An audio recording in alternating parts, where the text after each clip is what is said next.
시간 우리에게 주신 하나님의 말씀 구약성경 창세기 39장 11절로 20절 상반절까지를 제가 공독해 드리고 있습니다. 그러할 때 요셉이 그의 일을 하러 그 집에 들어갔더니 그 집 사람들은 하나도 거기에 없었더라. 그 여인이 그의 옷을 잡고 이르되 나와 동침하자. 그러나 요셉이 자기의 옷을 그 여인의 손에 버려두고 밖으로 나가매 그 여인이 요셉이 그의 옷을 자기 손에 버려두고 도망하여 나감을 보고 그 여인의 집사람들을 불러서 그들에게 이르되 보라, 주인이 히브리 사람을 우리에게 데려다가 우리를 희롱하게 하는도다. 그가 나와 동침하고자 내게로 들어오므로 내가 크게 소리 질렀더니 그가 나의 소리 질러 부름을 듣고 그의 옷을 내게 버려두고 도망하여 나갔느니라 하고 그의 옷을 곁에 두고 자기 주인이 집으로 돌아오기를 기다려 이 말로 그에게 말하여 이르되 당신이 우리에게 데려온 히브리 종이 나를 희롱하려고 내게로 들어왔으므로 내가 소리질러 불렀더니 그가 그의 옷을 내게 버려두고 밖으로 도망하여 나갔나이다. 그의 주인이 자기 아내가 자기에게 이르기를 당신이 종이 내가 이같이 행하였다는 말을 듣고 심히 노한지라. 이에 요셉의 주인이 그를 잡아 옥에 가두니 그 옥은 왕의 죄수를 가두는 곳이었더라. 아멘. 복된 주님의 날 주의 자녀 여러분을 환영하고 축복합니다. 또 온라인으로 예배드리는 모든 분에게도 주님의 동일한 은혜가 함께 하시길 축원합니다. 한 주간 잘들 보내셨죠? 네. 또 잘 보내실 거고 또 한 주간도 또 믿음 안에서 또 잘 이겨내실 줄로 믿고요. 우리 서로를 위해서 수고하셨습니다. 또 힘내시길 바랍니다. 격려하시면서 우리 축복의 박수 한번 하실까요? 수고하셨습니다. 지난 시간에 우리는 그 보디발 안에 끈질긴 유혹 앞에서도 하나님을 경외하고 두려워했던 그 요셉의 모습을 살펴보았죠. 죄악이 유혹한 그 상황에서 내가 어찌 큰 악을 행하여 하나님 앞에 죄를 지으리까 하고 담대히 외쳤던 그 요셉을 새기면서 우리의 삶에도 적용해야 함을 우리가 나누었습니다. 요셉이 그 보디발 아내에게 줄기차게 유혹을 받을 때 보여준 두 가지의 모습을 지난 시간에 나누었거든요. 첫째는 유혹을 왔을 때 지금 말씀드린 것처럼 9절에서 내가 어찌 이 큰 악을 행하여 하나님 앞에 죄를 범할 수 있습니까 하면서 단호하게 거절하는 거였고, 두 번째로 오늘 보면 바로 앞에 10절에 있는 말씀인데 10절을 보시면 제가 읽어드릴게요. 여인이 날마다 요셉에게 청하였으나 요셉이 듣지 아니하여 동침하지 아니할 뿐더러 함께 있지도 아니하니라. 그 자리를 피하는 거예요. 멀리 이제 피하는 거죠. 죄를 짓지 않으려면 유혹하는 대상을 멀리하는 게 당연한 거죠. 이거는 특별히 이 성적인 유혹을 극복하기 위해서는 더 필요하죠. 마치 이런 거예요. 불을 가까이 가면 화상을 입을 염려가 더 크잖아요. 가능성이 높잖아요. 멀리 할수록 화상을 입을 가능성이 적어지는 것은 마찬가지라는 거죠. 죄에서 멀어지려고 해야 되는 거죠. 그리고 요셉이 보디발 안에 유혹을 받을 때 보여준 세 번째 모습이 오늘 본문에 나오거든요. 11절, 12절에 있는 말씀 같이 한번 읽어보시겠습니다. 시작. 그러할 때 요셉이 그의 일을 하러 그 집에 들어갔더니 그 집 사람들은 하나도 거기에 없었다. 그 여인이 그의 옷을 잡고 이르되 나와 동침하자. 그러나 요셉이 자기의 옷을 그 여인의 손에 버려두고 밖으로 나가매.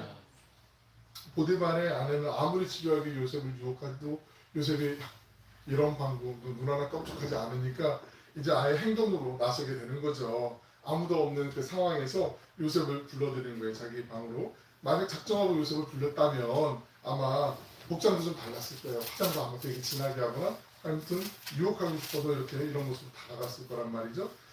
보디발의 아내는 요셉이 오자 침실로 가져가면서 요셉의 옷을 붙잡죠. 요셉이 이때 할 수 있는 가장 좋은 방법이 무엇일까요?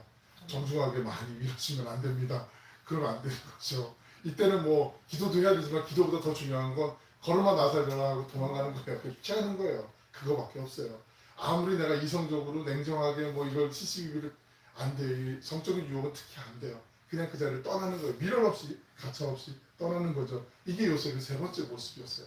첫 번째, 내가 어찌 하나님 앞에 이 큰 죄악을 저지를 수 있습니까? 안 됩니다라고 하면 거절하는 것. 두 번째는 아예 근처에도 얼씬거리지 않는 것. 세 번째는 설령 내가 일을 하기 위해서 그 자리에 그 공간에 갔다 할지라도 이런 상황이 벌어질 때 그때 단호하게 뒤도 안 돌아보고 그냥 도망가는 것. 이게 가장 중요한 세 가지의 모습이라는 거죠. 고린도전서 6장 18절에 있는 말씀이 중요한 말씀인데요. 제가 생명에서 말씀 나눌 때도 한번 또 말씀을 이거 몇 번 이제 보내드렸는데 읽어드릴게요. 음행을 피하라. 사람이 범하는 죄마다 몸 밖에 있거니와 음행하는 자는 자기 몸에 죄를 범하느니라. 내 몸 안에 죄를 범한다고 말씀하세요. 디모데후서 2장 22절도 읽어드릴게요. 또한 너는 청년의 정욕을 피하고 주를 깨끗한 마음으로 부르는 자들과 함께 의와 믿음과 사랑과 화평을 따르라. 성경에 이런 말씀들이 참 많이 있잖아요. 맞서서 싸우는 것도 중요했지만 안 돼요. 이 성적 문제는 절대로 그럴 수가 없어요. 그냥 피하는 거, 그냥 도망가는 거예요. 그래야 요셉처럼 우리 유혹하는 손길이 만약에 있을 때 우리의 옷이라도 겉옷이라도 내버리고 도망가야 돼요. 안 그러면 그렇게 해야만 우리의 순결의 옷은 지킬 수가 있어요. 이게 중요한 거죠. 이 세상 사람들이 믿는 사람들 보면 고리타분해. 어떻게 이렇게 살아? 답답한 거 아니야? 정말 와, 고구마 3개는 물 없이 먹는 것 같아. 막 이렇게 얘기한다 할지라도 이게 조롱하는 것 같고 약간 비아냥거리는 것 같을 수도 있잖아요. 그래도 아닌 건 아닌 거예요. 이게 서서히 우리의 마음, 영혼을 병들게 할 뿐만 아니라 한 번에 그냥 망가지게 할 때도 있어요. 그때 당장은 뭐 어떨지 모르지만 결코 아니에요. 다 패망해요. 이런 대표적인 모습을 우리가 정교에도 많이 보지만 다윗이 그렇잖아요. 다윗. 사무엘하 11장에 보시면 다윗이 그래요. 결코 봐서는 안 되겠죠. 우연히 봤어요. 그러면 시선을 피하거나 도망쳤어야 되는데 오히려 그 유혹 앞에 자기가 끌리게 되는 거죠. 그러면서 저 집이 누군지 저 여인이 누군지 좀 알아봐라. 전령을 보내잖아요. 그러면서 자기의 충신이었던 우리 아의 아내 바스바라는 거 잘 아시잖아요. 결국은 나중에 나단 선지자의 그 회개를 구하는 그 얘기를 듣고 내가 그 정말 죄인이구나 죽음 마땅한 죄인이구나 하면서 그렇게 다윗이 눈물 지으면서 하나님 앞에 죄송함을 고백했던 회개를 뉘우치면서 고백했던 그 시편이 시편 51편이잖아요. 그러니까 이런 경우는 아주 드문 경우예요. 자주 있는 경우가 아니에요. 이런 유혹 앞에서는 단호하게 그냥 떠나는 게 가장 큰 상책이라는 거죠. 세상의 시선 염려 안 해도 돼요. 우리는 어차피 하나님의 자녀로 부름받았기 때문에 구별되어 살아가는 게 당연한 본분이에요. 우리의 시민권은 천국에 있다라고 분명히 말씀하고 계세요. 천국에 시민권이 있는데 우리는 자꾸 짜장도 먹고 싶고 짬뽕도 먹고 싶고 이런 양념치킨도 먹고 싶고 프라이드도 먹고 싶고 자꾸 양다리 걸치고 싶은 마음이 있을 때가 있어요. 근데 그때도 하나님 앞에 기도하며 단호하게 끊어야 되는 거죠. 로마서 12장 2절 말씀 중요한 우리의 삶의 기준이 되는 말씀이죠. 우리 같이 한번 읽어보실까요? 시작. 너희는 이 세대를 본받지 말고 오직 마음을 새롭게 함으로 변화를 받아 하나님의 선하시고 기뻐하시고 온전하신 뜻이 무엇인지 분별하도록 하라. 분별력이 없을 때 이 분별력을 달라고 기도해야 되고요. 우리의 삶이 온전히 하나님이 기뻐하시는 산 제사가 되기 위해서 하나님 삶의 예배자로 살기 위해서 하나님이 지켜주셔야 됩니다. 이 세대를 본받지 않겠습니다. 이 고백이 우리 안에 끊임없이 있어야 돼요. 안 그러면 사람들이 늘 언제나 얘기하는 건 상대적인 기준을 얘기하거든요. 우리는 상대적인 기준을 얘기하면 안 돼요. 난 저 사람보다 좀 덜해. 나는 그래도 좀 낫지 않아? 그런 경우들이 대부분이에요. 근데 우리는 시험도 왜 상대평가 갖고 절대평가가 있잖아요. 절대 기준이에요. 하나님의 자녀이기 때문에 어쩔 수 없이 다 절대 기준이란 말이죠. 우리가 받는 유혹이 무엇이든 그것이 성적인 유혹이든 권력과 돈에 대한 유혹이든 명예에 대한 유혹이든 우리는 어느 시점에서 이렇게 말할 필요가 있어요. 나는 그리스도인입니다. 나는 하나님의 자녀입니다. 지금 이 유혹을 따라가는 건 하나님의 자녀는 내가 도저히 용납할 수 없는 것입니다라고 단호하게 스스로에게도 선언해야 되고 옆에 있는 사람들에게도 당연히 얘기해야 되는 거죠. 왜냐하면 세상을 본받아서 살면 안 된다는 것이 요셉의 이야기뿐만 아니라 성경 전체 창세기로부터 요한계시록까지 면면이 흘러가고 있는 주제이기도 하기 때문에 그래요. 요셉이 우리에게 가르쳐준 이 유혹을 물리치기 위한 3가지 모습, 단호하게 싫다라고 얘기하는 것, 거절하는 것, 그리고 그 자리에 절대로 배회하거나 근처에 얼씬거리지 않는 것, 셋째는 그런 상황에서도 당장 뛰쳐나가는 것, 도망치는 것, 이것이 요셉뿐만 아니라 오늘날 이 시대를 살아가고 있는 장래에 살아가는 우리에게도 당연히 새기고 따라야 될 지침인 거죠. 그런데 이 3가지가 효과를 거두려면 이것만 갖고는 안 돼요. 우리 안에 또 다른 마음이 있어야 되는 그 중요한 거 하나가 하나님을 경외하는 마음이에요. 하나님을 두려워하는 마음이에요. 하나님 살아계심을 내가 믿으면 하나님이 얼마나 엄청난 분인가 내가 알면 두려워서라도 못하게 돼 있거든요. 그 마음이 있어야 돼요. 우리가 이게 죄인지 아닌지 몰라서 죄를 안 짓는 게 아니거든요. 그거 모르겠어요. 다 알죠. 아는데 양심으로 일단 우리 안에 이거 안 되는데 이거 아이들도 알잖아요. 이건 엄마가 싫어해. 이건 나쁜 짓이야. 우리 양심으로 선한 양심으로 하나님이 이미 일깨워 주신 DNA가 있어요. 죄를 보면 딱 즉각적으로 반응하게 하는 그 DNA가 있어요. 방법을 몰라서 유혹에 빠지는 게 아니라 물리치고 싶은 마음이 없어서 그럴 때 갈팡질팡할 때가 많이 있단 말이죠. 그럴 때 우리 하나님을 두려워해야 돼요. 이게 제일 중요한 거예요. 그래야 유혹을 물리칠 수가 있어요. 요셉은 지금까지 우리가 말씀을 보면서 2번이나 옷을 빼앗겼어요. 첫 번째는 형들에 의해서 그 채색 옷이 빼앗기게 되죠. 그리고 두 번째는 오늘 이 시간 보디발의 아내에게서 도망치다가 빼앗기게 되죠. 그런데 이 옷을 겉옷을 빼앗길 때마다 요셉은 그 신분이 변화되고 그리고 아주 힘든 역경, 물리적인 어떤 고난의 시간을 맞이하게 돼요. 첫 번째는 옷을 빼앗겼을 때 노예로 애굽에 팔려가게 되잖아요. 두 번째 이제 친위대장 그 가정의 총무였다가 이제는 언제 풀려날지 모르는 무기수로 이제 감옥에 갇히게 되잖아요. 그러니까 이게 참 요셉에게는 이 채색 옷 그리고 이 옷이라는 게 아주 중요한 요셉을 이해하는 데서 중요한 코드 가운데 또 하나이기도 하죠. 그리고 그 옷은 그때 빼앗긴 옷들은 언제든지 요셉에게 불리하게 작용되는 거짓 증거물로 이렇게 제시가 되게 되죠. 첫 번째 채색 옷을 갖고 와자 야곱이 보고 그 찢긴 옷을 보면서 이 요셉이 짐승에게 잡아먹혔구나 하면서 탄식할 때 그 옷이 거짓 증거물로 쓰이게 되고 오늘 이 옷은 보디발의 아내가 이 요셉이 나를 거탈하려고 했다, 나를 성폭행하려고 했다 그 증거물로 제시하는 증거가 되는 거죠. 우리 속담에 여자가 하늘 품으면 5월에도 뭐가 내려요? 서리가 내린다고 하죠. 보디발 아내가 가만히 있었겠어요? 가만히 절대 안 있을 거란 말이죠. 부와 권력을 가진 그 여인의 유혹을 물리치는 게 종의 입장에서도 쉽지 않았겠지만 이제 복수의 칼날이 드디어 다 갈겼어요. 어떤 복수가 벌어질지 모르지만 요셉의 겉옷을 움켜쥐었던 그 보디발의 아내는 아마 수치심과 막 모욕감과 모멸감과 그리고 굴욕도 들 거고 그러다가 이제 조금 지나서 분노가 막 증오가 막 폭발했겠죠. 그러면서 막 옷을 잡고 부들부들 떨면서 막 아마 영화나 드라마의 대사처럼 뭐 여러 가지 그런 분노를 발했을 거예요. 그리고 이제 내 손에 잡힌 이 요셉의 옷, 이거 잘됐다. 요거 갖고 이 녀석 한번 혼내줘야겠구나. 그런 마음 반드시 들었을 거란 말이죠. 그래서 오늘 말씀에도 나오게 돼요. 종들을 다 부르게 되죠. 14절, 15절 말씀을 같이 한번 읽어보겠습니다. 시작. 그 여인이 집사람들을 불러서 그들에게 이르되구나 보라, 주인이 히브리 사람을 우리에게 데려다가 우리를 희롱하게 하는도다. 그가 나와 동침하고자 내게로 들어오므로 내가 크게 소리 질렀더니 그가 나의 소리를 질러 부름을 듣고 그의 옷을 내게로 걸어들고 도망하여 나가느니라 하고 14절에 보시면 우리라는 단어가 2번 나오거든요. 이 우리에 좀 밑줄을 좀 걸어주시면 좋을 것 같아요. 이 보디발의 아내가 아주 교묘하게 교활하게가 더 맞을 것 같아요. 우리라는 대명사를 써서 자기의 말을 듣고 있던 종들에게 같은 공동체, 공집합을 만들어버리는 거예요. 봐봐, 얘기 들어봐. 막 이렇게 이제 얘기를 하는 거죠. 14절 중간에 보시면 보라, 주인이 히브리 사람을 우리에게 데려다가 우리를 희롱한다. 마치 요셉이 집안에 있는 모든 그 여인들을 농락하고 거탈하려고 했던 사람인 것처럼 그렇게 표현하는 표현이란 말이죠. 그리고 종들이 가지고 있었던 그 히브리인에 대한 혐오감을 불러일으키려고 얘기를 해요. 요셉을 히브리 사람이라고 얘기하는데 그 히브리 사람이라는 표현이 이게 원문에는 히브리 남자라고 얘기하는데 이 원래는 요셉이 히브리 종 녀석 이게 원래 맞는 표현이거든요. 쓰려면은 그런데 종이라는 표현을 안 해요.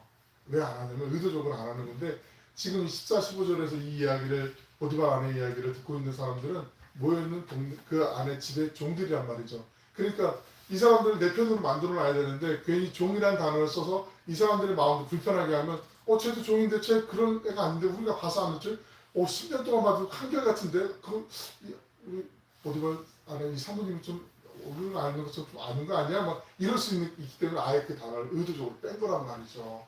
그러니까 이 안에 그 맥락을 좀 우리가 잘 이해해보면 대단한 여인이구나 물론 알 수가 있어요. 나중에 가서 17절에 가면 자기 남편에게는 히브리 종이라고 얘기를 해요. 17절 넘겨보시면 히브리 종이 이렇게 표현을 해요. 그러니까 의도적으로 14절에서는 종이라는 표현을 안 쓰는 거죠. 그녀는 종들 앞에서 요셉뿐만 아니라 남편도 이제 마치 고발하듯이 이렇게 얘기를 해요. 14절에 보라 주인이 히브리 사람을 우리에게 데려다가 우리를 희롱하게 하는다. 그러니까 이게 무슨 얘기냐면 주인이 저 녀석 안 데리고 왔으면 이런 일 안 일어났을 텐데 이게 다 우리 남편 탓이야. 저 우리 그 보디발 탓이야라고 이렇게 얘기하는 거죠. 그래서 주인이란 말이 원문에는 그 남성 대명사 3인칭 그라고 나와 있어요. 그러니까 남편도 아니고 주인 그 사람이 이렇게 얘기하는 거죠. 부인이 이 보디발에 대해서 원망이 많이 있었던 걸 감정적으로 드러내는 거죠. 우리 16절로 18절에 있는 말씀도 한번 같이 천천히 읽어보실까요? 16절로 18절입니다. 시작. 그의 옷을 곁에 두고 자기 주인이 집으로 돌아오기를 기다려 이 말로 그에게 말하여 이르되 당신이 우리에게 데려온 히브리 종이 나를 시험하려고 내게로 들어왔으므로 내가 소리를 질러 불렀더니 그가 그의 옷을 내게 버려두고 밖으로 도망하여 나간다니까. 보디발의 아내는 남편이 들어오자마자 즉시 이제 고자질을 하죠. 일러 바치는 거죠. 종들 앞에서 이 궁극적인 책임이 남편에게 있었다고 얘기했던 것처럼 남편에게 이제 그대로 얘기하는 거예요. 17절에 히브리 종이라는 단어를 쓴 것도 마찬가지예요. 아까 우리가 본 것처럼 의도적으로 얘기하는 거죠. 그리고 여기 또 하나의 또 마음의 의도가 있어요. 대제국 그 애굽의 당대 최고의 제국 애굽에 날아가면서도 떨어뜨릴 만한 친위대장, 병호대장 있잖아요. 그 친위대장의 아내를 건드리려고 했다는 것만으로도 끔찍한 일인데 감히 그 저 변방에 알지도 못하는 그 히브리 족속에 그것도 노예 녀석이 감히 이런 못된 짓을 벌인다? 그거는 도저히 상상할 수 없는 일이거든. 끔찍하게 뭐 얘가 어떤 처형을 받는지 다 알 수 있는 내용인데 그 17절에 보시면 당신이 우리에게 데려온 히브리 종이라는 표현은 이거는 마치 에덴 동산에 우리가 잘 보시면 그 아담이 하와가 선악을 분별하는 동산 중앙에 하나님이 나무를 하나 중앙에 생명나무가 있었고 하나는 이제 선악을 분별하는 나무를 심어주시고 이 선악을 분별하는 나무 이 나무 열매는 절대로 건들면 안 돼라고 얘기하시고 나머지는 다 너희들 마음대로 해 했잖아요.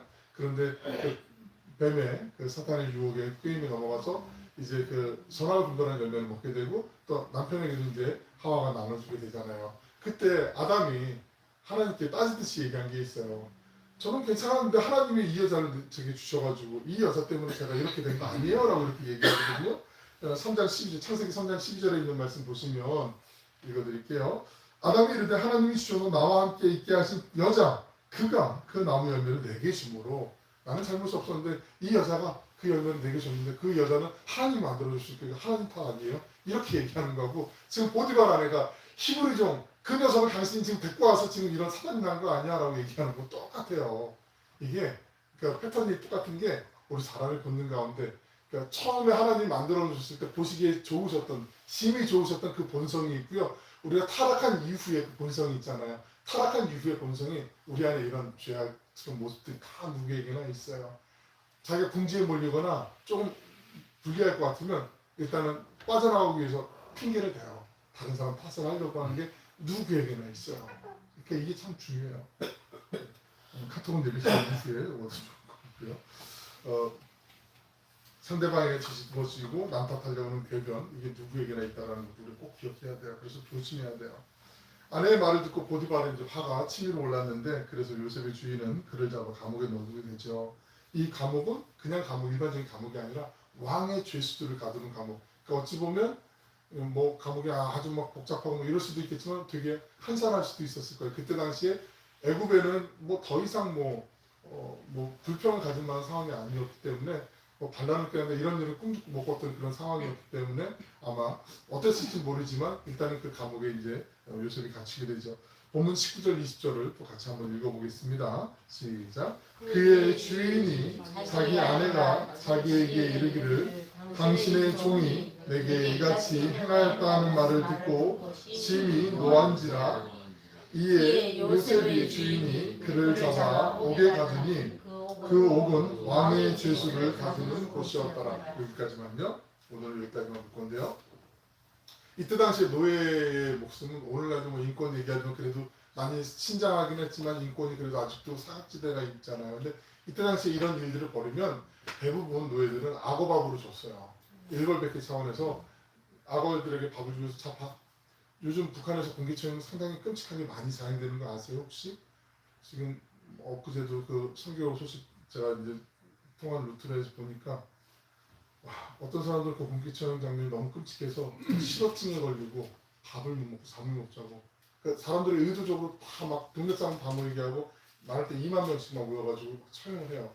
근데 거기에 뭐 정치적인 것도 있고 종교적인 것도 있고 그러니까 한국의 드라마나 이런 거 이게 담아가지고 터트렸다고 그 청소년도 공개처형 당하고 뭐 촌살 받는 이런 일들이 되게 많이 있어요. 끔찍한 일들이 많이 있어요. 우리가 정말 기도해야 되는데 이때 당시에도 마찬가지로 노예들이 이런 잘못을 하면 다른 노예들이 보고 절대로 그런 생각 꿈도 못 꾸게 아예 그냥 본보기로 아예 그렇게 끔찍할 정도로 처형을 해요. 그래서 악어법을 하게 하는데 악어법을 되게 하는데 이런 뭐 얘가 만약에 정말 성폭행을 저지르려고 했던 시도했던 범죄자였다 그러면 모진 고문을 받게 해요. 그리고 난 다음에 정말 뼈도 못 추릴 정도로 이러고 난 다음에 그냥 악어법 되게 해놓는단 말이죠. 그런데 요셉은 고문받았다는 얘기가 없어요. 그냥 악어밥이 됐다는 얘기도 없어요. 그냥 감옥에 갇혔어요. 이게 희한하지 않아요? 우리 그냥 무심코 아유 어떻게 감옥에 갇혀서 안 됐겠다 이러는데 절대로 감옥에 갇힐 수도 없는 이런 상황이었단 말이에요. 이때는 뭐 저 억울해요 이렇게 얘기해도 노예 주제? 노예는 그냥 집에서 기르는 가축만도 못하는 존재, 가축 정도 되는 그런 존재였단 말이죠. 보디발이 아내의 이야기를 듣고 심히 노했다고 하지만 그렇게 격하게 노한 것 같지 않아요. 왜냐하면 그 이유가 두 가지인데요. 10년 동안 요셉을 데리고 있어 봤잖아요. 얘가 한결같고 성실한 거 그리고 우리가 지난 시간에 봤지만 요셉이 하나님과 늘 함께함으로 요셉을 통해서 형통의 복을 누리게 된 것 그리고 자기 재산이 많이 불어나게 된 것을 직접 봤잖아요. 그러니까 요셉은 보이는 곳이든 보이지 않는 곳이든 성실함으로 똘똘 뭉쳐있는 사람이었던 걸 알기 때문에 그러니까 자기 집의 모든 것들 그 자기 아내와 자기가 먹는 음식 외에는 절대로 내가 관여하지 않을 테니까 네가 다 알아서 해라고 모든 권한을 줬던 가정 총무였잖아요. 그러니까 그 우리가 보통 사람 한 2, 3년만 보면 어느 정도 아 저 사람 성향이 어떻고 성격이 어떻고 저 사람은 어떤 사람이구나 정확하게는 몰라도 어렴풋하게는 알잖아요. 근데 10년을 자기가 뵙고 있었다면 다 알고 있겠죠. 요셉이 얼마나 성실하고 의로운 사람인지 봤기 때문에 그래서 요셉을 신뢰했어요. 그래서 보디발이 그렇게 크게 노하지 않았어요. 또 다른 이유는 그 지난 시간에 말씀드렸던 이 보디발의 아내의 이름을 지난 시간에 한번 말씀을 드렸는데 이 꾸란에도 나오는데 보디발 그 아내가 증거물로 제시했던 그 옷 있잖아요. 옷. 그 옷이 결정적인 우리 아내가 거짓말하는구나라고 그렇게 얘기가 나와 있어요. 왜냐하면 만약에 요셉이 못된 짓을 하려고 마주했다면 이 완강하게 거부했던 이 보디발 아내가 줄라이카가 그 옷의 앞쪽을 붙잡고 아마 밀치거나 뭐 이래서 앞쪽이 찢어졌을 텐데 요셉이 달아나는 걸 요셉을 붙잡으려고 뒤를 붙잡았기 때문에 뒤쪽이 찢어져 있었단 말이죠. 뭐 정경에는 그렇게 나와 있지는 않지만 그래서 이 보디발이 정황을 보니까 아 이거 아내가 거짓말하는구나 이렇게 알고 있었기 때문에 우리 번역에는 노했다라고 얘기하지만 그렇게 격하게 노한 것 같지 않는 거라는 거죠.